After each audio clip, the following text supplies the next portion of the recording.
Hello, back again on the Top Recap channel. This time I will tell a movie's entitled Triple Frontier. Let's get straight into the storyline. The story begins by showing a former Special Forces officer, William, who was motivating his junior Special Forces candidates. Although retired, William was invited there because he used to be one of the best Special Forces and had received many awards from his country. Therefore, William was invited to provide direction and motivation to his juniors so they could become great like William. I was the best of the best.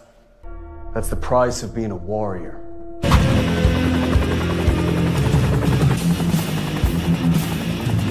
The scene moves to Mexico, where, at that time, the police officers will raid the place of distribution of illegal goods belonging to the largest cartel boss there. One former Special Forces named Pope also intervenes in the mission to help the police. We are told that Pope is a retired American military man and William's best friend, and is now a private military advisor there. Apparently, Pope and the Mexican police have been stalking the cartel for months and were only able to carry out the raid today.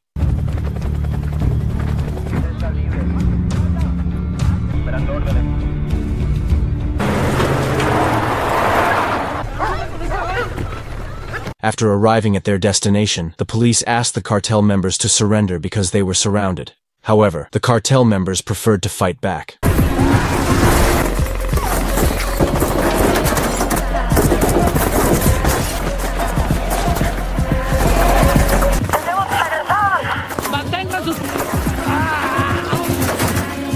After many police casualties, Pope became angry and finally fired his explosive weapon.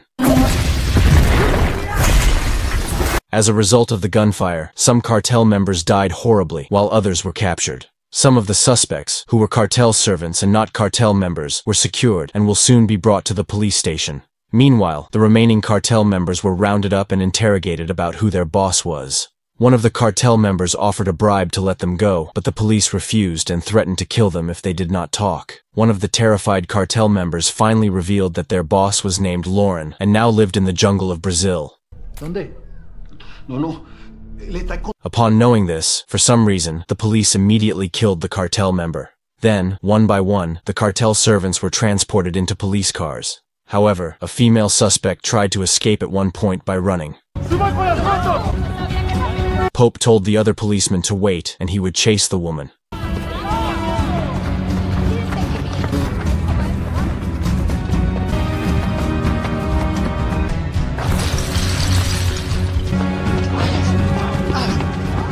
Unfortunately, Pope lost track of her because she knew all the rat trails in the area. In the end, Pope informed the police that the woman had escaped. After that, Pope had permission to go home because his mission had been completed. However, instead of going home, Pope entered one of the houses, where it turned out that the woman he had been chasing was already there. This woman turns out to be Giovanna, who is Pope's cartel spy. Here, Giovanna says that she knows the whereabouts of Lauren, the cartel boss, and where all of Lauren's money is kept. If Pope wants to know, he must promise to release her brother, who was previously arrested by the police. Hearing this, Pope immediately planned to arrest Lauren and steal all her money. Pope also promised to free Giovanna's sister from the hands of the police, as long as Giovanna was willing to cooperate. The next day, Pope goes to William, the former Special Forces officer we saw at the film's beginning. Pope, William's best friend, finally tells him the purpose of his visit, to invite William to arrest a cartel boss and get the money. Hearing this, William agrees, but on the condition that Pope must also invite their 3 friends in the Special Forces first. Get the captain. I'm in. Then, Pope went straight to his 3 friends one by one. First, he went to a former captain named Thomas. It is known that Thomas now works as a home marketing broker. After Pope told him about his planned mission, Thomas refused because he was retired and would focus on his current job. Kill me. Just ride with me. Okay? However, when Thomas took a drink from the fridge, he saw a lot of debt bills that had accumulated. Thomas realized that being a broker was not enough for his needs. After getting the drinks, Thomas said he would consider Pope's offer.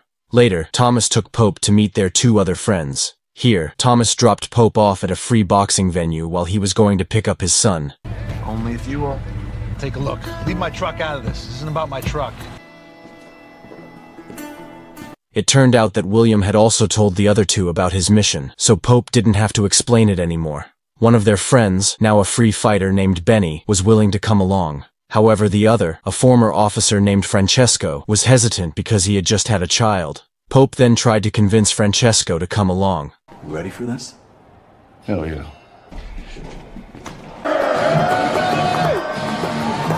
Later, they watch Benny's free fighting match, which is about to start. It's good work. Thank you. The next day, the former Special Forces man traveled to Brazil to observe the situation, namely to Lauren's house in the middle of the wilderness.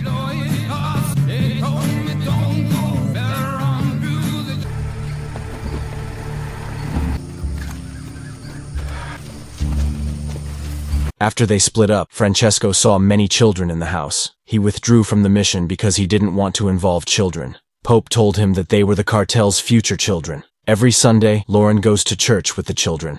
On the other hand, William saw Lauren's men executing several people who were considered to have betrayed her.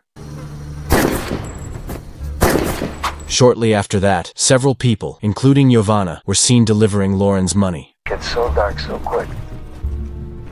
Not really.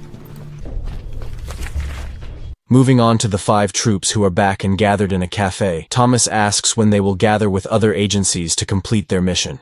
It turns out that Pope had been telling his friends that his mission was with the knowledge of the law. Pope finally explained that this mission was not an order from anyone but his plan. There was an argument, but they will continue the mission on Sunday when some attend church. We get to use our skills for our own benefit.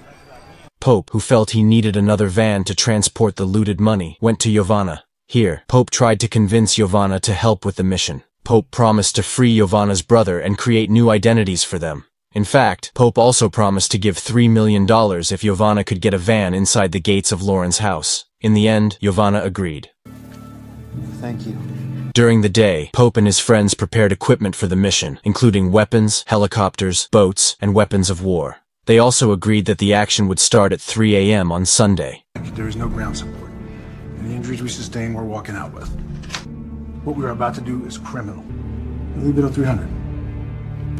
Long story short, they saw some people rushing from Lauren's house to the church on Sunday. Shortly after, Giovanna's car arrived, towing one car to Lauren's yard in the pouring rain. She's in. Giovanna then left one car and drove off in the other. She's gone. Copy. Roger. After that, Pope and his friends began to carry out the action.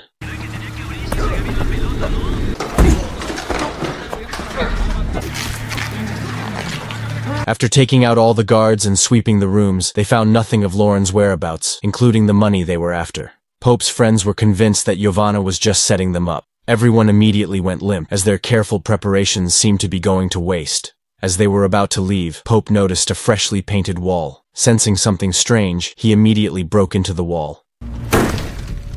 As it turned out, Lauren had stored all her money inside the wall. They quickly demolished the walls and put all the money in the car. How much time we got?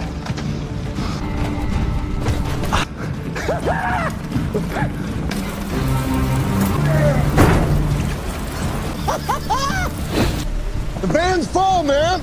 After that, Pope, ambitious about finishing Lauren, invited his friends to check the house again. Eventually, Lauren emerged from behind a cupboard to attack them. In this incident, Lauren was finally killed, but her shot hit the side of William's stomach. While they were treating William's wound, Benny informed them that a car of Lauren's men had arrived, so they were forced to fight back. Go out through the back end of the jungle, and we're gone.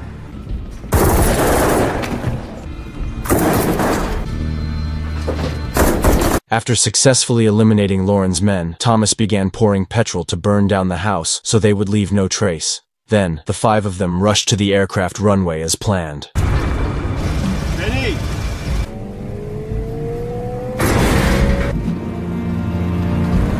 Behind that, Giovanna and her brother were seen waiting for Pope's arrival. When they arrived, it turned out that they had rented a helicopter from one of William's acquaintances. William! Voila!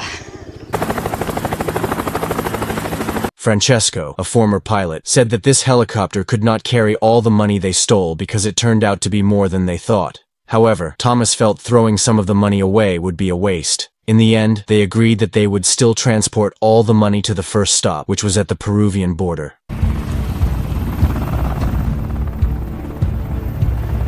Once at the Peruvian border, Giovanna and her brother would be dropped off there. As promised, Pope gave Giovanna and her brother new identities and passports to travel to Sydney, Australia. Pope also gave Jovana and her brother $3 million so they could start a new life in Australia. After that, Pope and his 4 friends continued their journey to their designated location.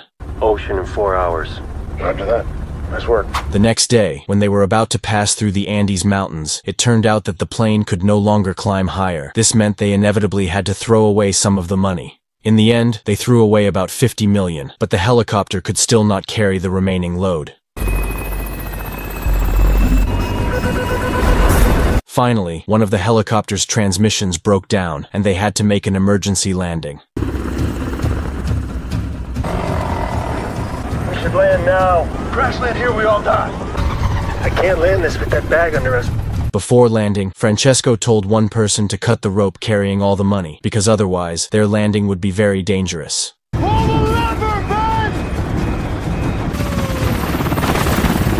Eventually, the helicopter managed to land despite being badly damaged. Apparently, they landed in the middle of a cocaine field. Meanwhile, the villagers looted all the money they dropped. Thomas and Pope tried to approach the villagers nicely and asked them not to loot the money. However, some greedy villagers claimed the money now belonged to them because it fell right on their fields. When the villagers wanted to finish off Pope and Thomas quickly shot them first. After the incident, Pope and his friends bought a donkey and gave donations so the villagers would forgive them. As they were about to leave the village, one of the young men, whose father had been shot, confronted them. Fortunately, the village elder told the young man to let them go. Arriving in the middle of the forest, William asked Thomas to be careful because the young man looked very vengeful to him. Then, Pope and his friends continued their journey, overcoming every obstacle in front of them.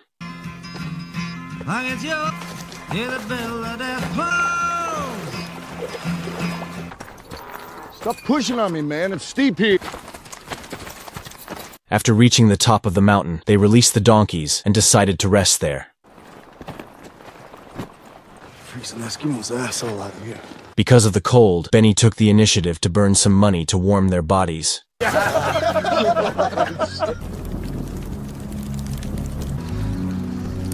The next day, they were suddenly attacked from above when they were about to continue their journey.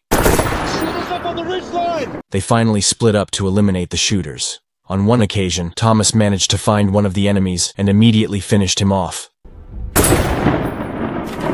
Unfortunately, Thomas didn't realize that behind him was another enemy who immediately shot him.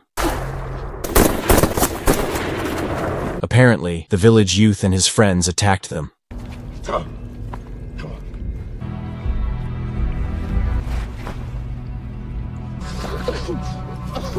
Let's get him wrapped up.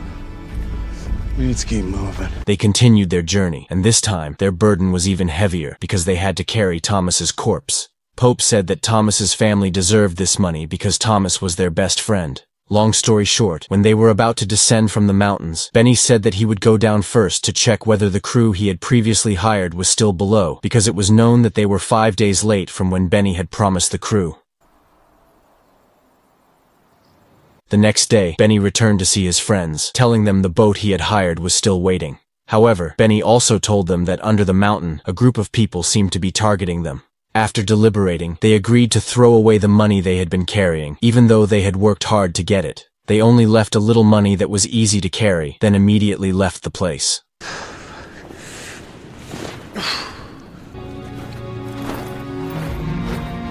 Nobody'll ever see it again. Later that evening, when they were almost at the bay, Benny told Pope and the others to wait on the shore while he prepared his boat.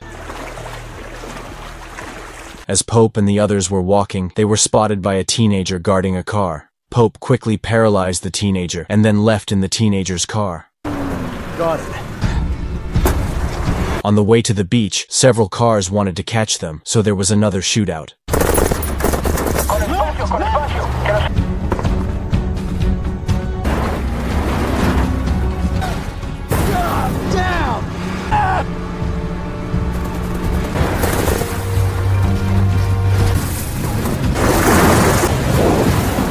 After taking out the people chasing them, they were finally able to board the boat that Benny had prepared.